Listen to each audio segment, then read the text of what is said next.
दोस्तों, अंतरिक्ष एक ऐसी असीमित और असामान्य संभावनाओं की जगह है जहां पर कुछ भी हो सकता है, जहां पर हमारी कल्पना भी कल्पना नहीं कर सकती वो चीज अंतरिक्ष में यूं ही भटकती रहती है।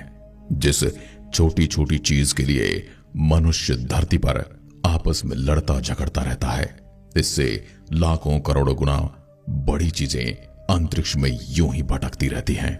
मनुष्य एक दूसरे के साथ जमीन के लिए लड़ाई लड़ रहा है, चाहे आप कहीं भी जाकर देख लीजिए, जबकि हमारे इस अंतरिक्ष में यूं ही जमीन के टुकड़े पड़े हैं जिन पर न कोई रह सकता है और न कभी रह पाएगा। लेकिन अंतरिक्ष में जमीन के टुकड़े को लेकर तलाश हमेशा से रही है, चाहे वो चांद पर जाने की कोशिश हो या मंगल को रहने लायक बनाने की कोशिश हो। हमारी सबसे पहली प्राथमिकता वही रहती है कि हमें कोई ऐसा ग्रह मिल जाए जहां पर हम जाकर रह सकें। और इसी की तलाश में वैज्ञानिकों ने एक ऐसे ग्रह की खोज कर ली है जहां पर जीवन है, जिस ग्रह को देखकर वैज्ञानिक भी इमोशनल हो गए। दोस्तों, जिस चीज के लिए आप सालों से मेहनत करते हैं, चाहे वो कोई एग्जाम हो या फिर कोई और चीज, चाहे आप किसी स्पोर्ट्स में पार्टिसिपेट करना चाहते हो या फिर आप किसी टारगेट को अचीव करने का सपना देखते हो, जब वो आपको मिल जाता है तो निश्चित रूप से आप भावुक हो जाते हैं। ऐसा ही वाकया तब हुआ जब सैकड़ों सालों से वैज्ञानिक जिस चीज की तलाश अंतरिक्ष में कर रहे थे वो उन्हें मिल गई। जैसे वो चीज दिखी, अंतरिक्ष वैज्ञानिकों की आंखों में आंसू आ गए। दोस्तों, आप सोच रहे होंगे ऐसा क्या दिख गया? वैज्ञानिकों गए आंखों में आंसू आ गए। जब आप भी इसके बारे में सुनेंगे तो आप भी हैरान रह जाएंगे और अंतरिक्ष वैज्ञानिकों की तारीफ किए बिना नहीं रह पाएंगे। दोस्तों, अब तक हमें यही लगता था कि संपूर्ण ब्रह्मांड में केवल पृथ्वी एक ऐसा ग्रह है जहां पर इंसान सुरक्षित रह सकता है या फिर जीवित रह सकता है। लेकिन अब वैज्ञानिकों को दूसरा ग्रह भी मिल गया है। इस ग्रह के बारे में हम आज जानकारी नहीं मिली है, बल्कि सदियों से वैज्ञानिक इसकी खोज कर रहे थे। साथ ही कुछ वैज्ञानिकों का तो यह भी कहना था कि अंतरिक्ष में पृथ्वी जैसा कोई ग्रह जरूर हो सकता है। इतना ही नहीं, वैज्ञानिकों का तो यह भी मानना है कि हमारी पृथ्वी पर जिस तरह से जीवन पनपा है, इस तरह से और भी कई सारे ग्रह अंतरिक्ष में हैं और इन ग्रहों पर इंसान रह सकते हैं। लेकिन अब जब वैज्ञानिकों ने पृथ्वी जैसा दूसरा ग्रह खोज निकाला है तो भावुक हो गए, क्योंकि अब तक न जाने कितने वैज्ञानिक आए और चले गए, लेकिन किसी ने भी अब तक इस तरह का ग्रह नहीं ढूंढा था। किसी भी देश की सरकार ने वैज्ञानिकों को इतना फंड नहीं दिया था कि वो इस ग्रह को खोज पाते। इसलिए जब उन्होंने इन ग्रहों को खोज ही निकाला है तो उनकी आंखों में आंसू आना तो लाजमी था। तो आइए अब जानते हैं कौन से हैं ग्रह जो पृथ्वी जैसे हैं और जहां जीवन संभव है। सबसे पहले तो हम आपको यह बताना चाहते हैं कि सभी एक्सोप्लैनेट हैं, यानी हमारे सोलर सिस्टम के बाहर के प्लैनेट हैं और पृथ्वी से थोड़ा ज्यादा दूरी पर हैं। सबसे पहले बात करते हैं KOI 5715.01। इस प्लैनेट को वैज्ञानिक अर्थ 2.0 कहते हैं। ये लाइफ को सपोर्ट करने की ज्यादातर जरूरतों को पूरा कर रहा है। ये पृथ्वी के होस्ट स्टार सन जैसे होस्ट स्टार को ऑर्बिट करता है। इसका मतलब ये हुआ कि वहां भी एक सोलर सिस्टम है और उसका भी अपना एक सूरज है। सूरज एक येलो डोर है और जिसका फ्यूल 10 बिलियन ईयर्स में खत्म हो जाएगा। जिसे अर्थ 2.0 की हम बात कर रहे हैं वो कैड वॉर स्टार को फॉलो करता है, जो सूरज से आकार में छोटा भी है और थोड़ा सा डिम भी है, यानी कि वहां पर रोशनी थोड़ी कम है और ये 70 बिलियन ईयर्स तक ऐसे ही रहने वाला है। ये अपने स्टार के गोल्डीलॉक जोन में रहता है, यानी ये अपने स्टार से एक परफेक्ट दूरी पर है जहां पानी लिक्विड फॉर्म में एग्जिस्ट कर सकता है। जहां न तो ज्यादा गर्मी है और न ही ज्यादा सर्दी। ये प्लेनेट 5 से 8 बिलियन साल पुराना है, यानी हमारे सोलर सिस्टम से भी 1 बिलियन साल पुराना है। इसलिए लाइफ को सपोर्ट करने के लिए हमारी पृथ्वी से बेहतर हो सकता है। सबसे अच्छी बात तो यह दोस्तों है कि एक्सोप्लैनेट पृथ्वी से साइज में 10% ज्यादा बड़ा है, बल्कि इस प्लैनेट पर पृथ्वी से भी रिच बायोडाइवर्सिटी होने की संभावना है। लेकिन इसकी एक समस्या यह है कि हमारी पृथ्वी से ज्यादा ठंडा ग्रह हो सकता है, लेकिन यह कोई बड़ी परेशानी नहीं है, क्योंकि वैज्ञानिकों का मानना है कि एक सही वातावरण और स्ट्रॉन्ग ग्रीन हाउस इफेक्ट से इसका समाधान निकालना मुमकिन है। दोस्तों, अगर सोलर सिस्टम में बाहर कोई इंसान पहुंच पाए तो सबसे पहले इसी ग्रह का नाम आएगा स्पेकुलस 2c। ये भी एक एक्सोप्लैनेट है और हमारी पृथ्वी से सबसे कम दूरी पर मौजूद है। ये पृथ्वी से केवल 106 लाइट ईयर की दूरी पर स्थित है।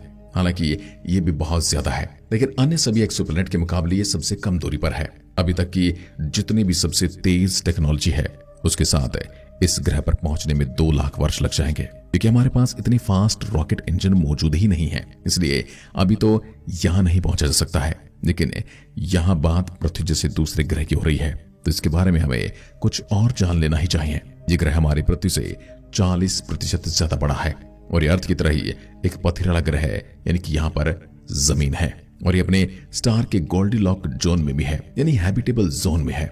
इसका रेड डोर स्टार पृथ्वी की रेड डोर स्टार यानी सूरज से काफी छोटा है। ये ग्रह अपने सूरज के करीब ऑर्बिट करता है और इसे एक चक्कर पूरा करने में 8.5 दिन लगते हैं, यानी कि यहाँ पर एक साल सिर्फ 8.5 दिन का ही है। इसका मतलब ये हुआ कि इसके एक साइड पर बहुत ज्यादा समय तक रात रहती है और दूसरी साइड पर बहुत ज्यादा समय तक दिन निकलता है। लेकिन ये कंडीशन इस जीवन के लिए कम सक्षम नहीं बनाती।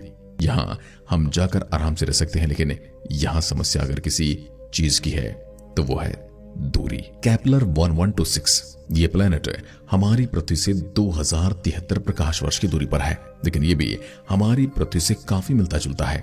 ये एक ऐसा सोलर सिस्टम से बिलोंग करता है जो कि 7.45 बिलियन साल पुराना है, यानी हमारे सोलर सिस्टम से भी कई बिलियन साल पुराना। इसका भी अपना एक सूरज है जो कि हमारे सूर्य जैसा ही है। जितनी दूरी हमारी पृथ्वी की सूरज से है, वहीं इस ग्रह की दूरी अपने स्टार से 2.5 गुना कम है, यानी यहाँ बहुत गर्मी हो सकती है, जो कि इंसानी जीवन के लिए सही नहीं है। लेकिन यहाँ ऐसा कुछ भी नहीं है, क्योंकि इतनी दूरी होने के बावजूद इस ग्रह के टेम्परेचर और पृथ्वी के टेम्परेचर में कोई ज्यादा फर्क ही नहीं है, क्योंकि ये ग्रह पृथ्वी के मुकाबले ज्यादा ठंडा है। इसकी अपने स्टार से दूरी कम सही और यहाँ इंसानी जीवन आराम से पनप सकता है। वहीं इस स्टार का गोल्डीलॉक जोन भी बहुत नजदीक है, यानी यहाँ पानी सॉलिड नहीं लेकिन लिक्विड फॉर्म में रहता है। लेकिन ये पहले बताए गए दोनों प्लैनेट से कम सुइटेबल तो है।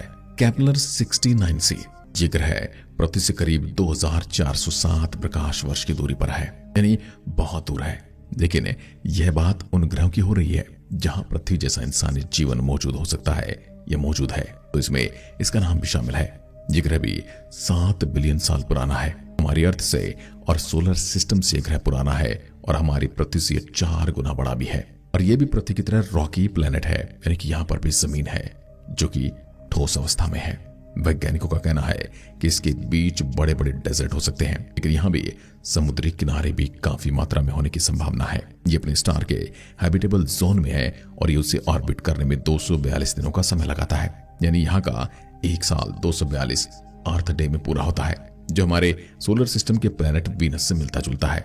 इसलिए तो इसके ऊपर डिबेट भी चलती रहती है कि अर्थ जैसा है या फिर वीनस जैसा।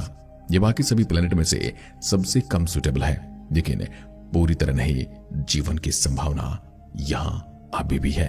केपलर 452b इस ग्रह को पृथ्वी का कजन कहा जाता है और यह पृथ्वी से 1800 प्रकाश वर्ष की दूरी पर मौजूद है और ये अपने स्टार से उतनी ही दूरी पर चक्कर लगाता है जितनी दूरी पर हमारी पृथ्वी हमारे सूर्य से है। पृथ्वी और ये ग्रह बिल्कुल एक जैसे तो नहीं है, लेकिन हाँ, ये काफी मिलते जुलते जरूर हैं। इसका ऑर्बिट पीरियड भी काफी सिमिलर है। यहाँ का एक साल 384 अर्थ डे में पूरा होता है। ये भी पृथ्वी की तरह रॉकी प्लेनेट है, बस इसकी कमी ये है कि पृथ्वी के मुकाबले ज्यादा एनर्जी रिसीव करता है, जिसकी वजह से यहाँ रनवे ग्रीन हाउस इफेक्ट हो सकता है, यानी कि ये थर्मल रेडिएशन को प्लेनेट से बाहर निकलने से रोकता है और यहाँ पानी लिक्विड फॉर्म में नहीं बदल पाता है। लेकिन वैज्ञानिकों के अनुसार इसका भी समाधान किया जा सकता है, लेकिन पृथ्वी से इस प्लेनेट पर पहुंचने में 30 मिलियन साल लग जाएंगे, यानी 3 करोड़ साल। अभी हमारे पास जो रॉकेट टेक्नोलॉजी है उसके हिसाब से, इसलिए यहां जाना फिलहाल तो नामुमकिन ही है।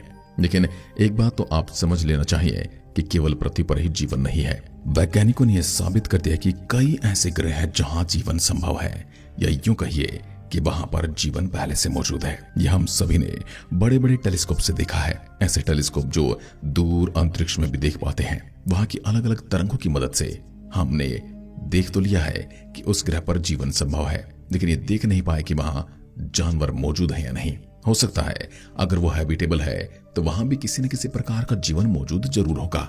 हो सकता है वो हमसे आगे चल रहे हों, तो हमारे आने वाले हजारों करोड़ों साल में जो जीव धरती पर होने वाले हैं वो वहां पर मौजूद हो। ये भी हो सकता है कि करोड़ों साल पीछे जिसे डायनासोर काल इस धरती पर था, वहां पर वो काल चल रहा हो, लेकिन जीवन की उम्मीद पूरी है, भले ही वो हमसे आगे हो या पीछे।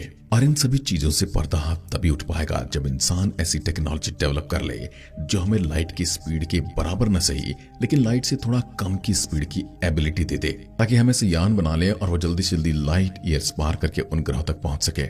हमें स्पेस में ट्रेवल करने की अपनी गति को बढ़ाना होगा। या फिर ऐसा भी हो सकता है कि किसी ग्रह पर हमसे उन्नत जीवन हो और वो हम तक पहुंच जाए। और एक तरीका है इन प्लेनेट तक पहुंचने का या इन प्लेनेट से हम तक किसी के पहुंचने का। ऐसा करने के लिए हमें बेहतरीन इन्वेस्टमेंट चाहिए। हम दुनिया भर में मिलिट्री के ऊपर जो खर्च किया जा रहा है उसे न करके पूरी दुनिया में यदि शांति को बनाए रखने के लिए किया जाए तो ह्यूमैनिटी को एक रिलीजन घोषित कर दिया जाए तो कोई भी बाउंड्री न माने, सबको मिलकर ही कर दिया जाए और एक सरकार बन जाए। या फिर अलग अलग भी सरकारें बनती है तो ठीक है। अगर मानव जाति की प्रगति की बात करें तो फिर दुनिया भर के देशों को ज्यादा से ज्यादा इन्वेस्ट करना चाहिए इन रिसर्च एंड डेवलपमेंट पर। अगर वहीं पर पैसा लगा तो जरूर हम ऐसा कोई न कोई स्पेसक्राफ्ट बनाने में कामयाब होंगे जो लाइट की स्पीड से बराबर न सही लेकिन उससे कम होकर भी इन ग्रहों पर जा सके। लेकिन दुनिया उलझी है एक दूसरे को तबाह करने में, जैसा कि आपने अभी भी देखा कि मोसाद क्या कर रहा है। यदि आप भी ये मानते हैं कि कभी कभी शांति बनाए रखने के लिए भी युद्ध बहुत जरूरी हो जाता है, कमेंट में लिखकर जरूर बताइएगा। एक बार फिर मिलते हैं, तब तक के लिए नमस्कार, जय हिंद, जय भारत।